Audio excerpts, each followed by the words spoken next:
موجود ہے کہ جب فرعون نے ایک خواب دیکھا تھا اور پھر معبرین کو بلا کر کے کہا کہ میں نے ایک خواب دیکھا ہے، اس کی مجھے تعبیر بتاؤ، بڑا پریشان کن خواب ہے. تو انہوں نے کہا کہ تیری راجدانی میں ایک بچہ پیدا ہونے والا ہے جو تیرے تخت و تاج کو الٹ کے رکھ دے گا. تکبر اور رعونت سے بھرا ہوا فرعون بولا میں وہ بچہ پیدا ہی نہیں ہونے دوں گا. 70,000 بچے قتل کروا دیے، 90,000 حمل کروائے. جب نسل ختم ہونے لگی تو لوگوں نے کہا اس طرح تو نسل ہی ختم ہو جائے گی. تو کہا چلو 1 سال بچے چھوڑ دو، 1 سال بچے قتل کیے جائیں. جس سال بچے قتل کروائے جاتے تھے اس سال حضرت موسیٰ علیہ السلام کی ولادت ہوئی، اور جس سال بچے چھوڑے جاتے تھے اس سال حضرت ہارون علیہ السلام پیدا ہوئے. حضرت موسیٰ علیہ السلام کی جب ولادت ہوئی تو ام موسیٰ سلام اللہ علیہا سخت پریشان ہو گئی کہ میری گود سے فرعون کے سپاہی بچہ چھین کے لے جائیں گے اور پھر اسے قتل کر دیں گے. یہ تڑپتی ہوئی ماں کی ممتا کی بے قراری. اللہ اکبر. آج ہم روہنگیا مسلمانوں کی حالت دیکھتے ہیں تو ذرا اندازہ ہوتا ہے کہ ماں کو اولاد سے کتنا پیار ہوتا ہے، اور پھر اس آسمان کے نیچے اس زمین پر یہ وہ مظلوم طبقہ ہے کہ 21ویں صدی میں دنیا بس رہی ہے، لیکن ماؤں کے پیٹ جاگ کر کے، حاملہ ماؤں کے پیٹ چیر کر کے بچے نکال کے ان کے سامنے کاٹے جاتے ہیں. تو ام موسیٰ سخت پریشان ہوئی. تو اللہ نے حضرت موسیٰ سلام اللہ علیہ کی والدہ کی جانب وحی کی گھبرانے کی ضرورت نہیں ہے، اس بچے کو ایک صندوق میں ڈالو اور دریائے نیل کی موجوں کے سپرد کر دو، پھر میری قدرت کے تماشے. ام موسیٰ ایک صندوق تیار کرتی ہیں جس کے بالائی حصے میں سوراخ رکھے گئے تاکہ روشنی اور ہوا کی گزرگاہ رہے. بیٹے کو وہاں بٹھایا اور دریائے نیل کی موجوں کے سپرد کیا. اللہ کے وعدے پہ مطمئن ہو کر حضرت موسیٰ سلام اللہ علیہ کی والدہ ماجدہ واپس گھر پر آئے، لیکن ہمشیرہ سے رہا نہ گیا. وہ دریا کنارے کنارے چلنے لگی، اور جب صندوق ڈوبنے لگتا تو بہن کا کلیجہ بھی ڈوب جاتا، اور جب وہ صندوق تیر کے سطح آب پہ آتا تو دکھی دل بہن کو قرار نصیب ہوتا. تو اللہ کا کرنا ایسا ہوا کہ پانی کا بہاؤ اس صندوق کو ادھر لے گیا جدھر فرعون کے محلات. شام کا وقت تھا. فرعون اپنی بیوی کے ساتھ گزرتے ہوئے پانی کے منظر سے لطف اندوز ہونے کے لیے دریا کے کنارے بیٹھا تھا.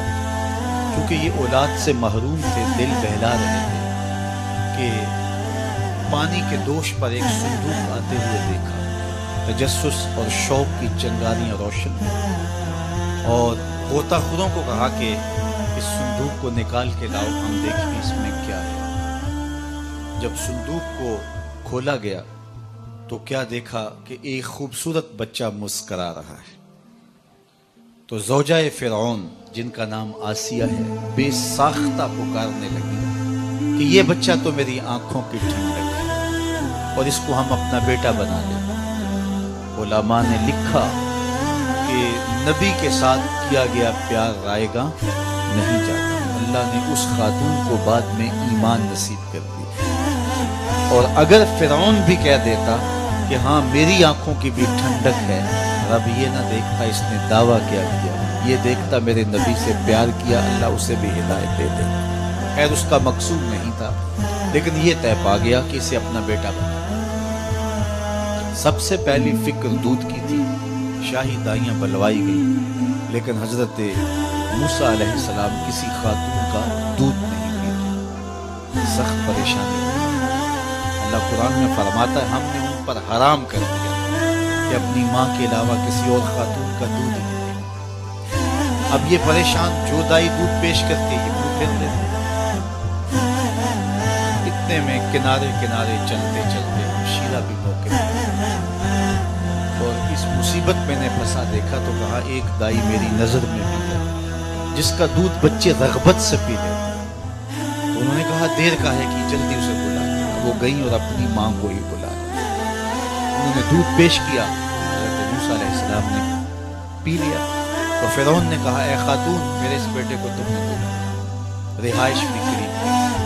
فرعون کہتا تھا میں وہ بچہ پیدا نہیں ہونے دوں گا۔ رب نے کہا مجھے رب نہ کہنا اگر تیرے گھر میں پال کے نہ دکھایا تو۔ اب سوال یہ ہے کہ اپنی ماں کے علاوہ کسی اور خاتون کا دودھ پینا نبی کی شان کے لائق نہیں، تو میرے اور آپ کے آقا و مولا حضور نبی رحمت صلی اللہ علیہ وآلہ وسلم نے حضرت حلیمہ سعدیہ کا دودھ پیا، اس کے علاوہ بھی خواتین کو یہ اعزاز ہے، تکریم ہے، عزت افزائی ہے، اور حضرت موسیٰ علیہ السلام کو نصیب ہوئی تو میرے آقا کریم علیہ السلام کا مقصود کیوں نہ؟ تو اس سوال کا جواب یہ ہے کہ اپنی ماں کے علاوہ کسی اور خاتون کا دودھ پینے میں کوئی حرج نہیں۔ بھیڑ بکری گائے اور بھینس کا دودھ پینے میں حرج نہیں ہے تو کسی خاتون کا دودھ پینے میں کیا حرج ہو سکتا؟ حضرت موسیٰ علیہ السلام کا ماجرا اور تھا، حضور کا ماجرا اور تھا۔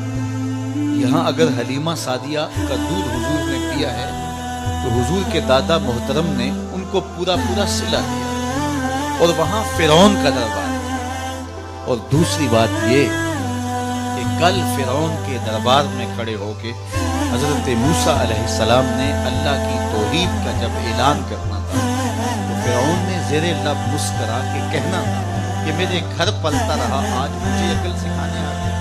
اس نے کہا تھا نا الم نربک فینا ولیدا، میرے گھر میں پلے ہو اور آج مجھے عقل سکھانے آئے ہو۔ تو اس نے یہ تانا دینا تھا، اللہ نے اس کا جواب پہلے سکھا دیا کہ جب وہ یہ تانا دے اللہ کا نبی منہ توڑ سکے، میاں پلا تیرے گھر میں ہوں دودھ اپنی ماں کر پیتا رہا۔ تو جب اپنے گھر سے کھا کے تبلیغ کی جائے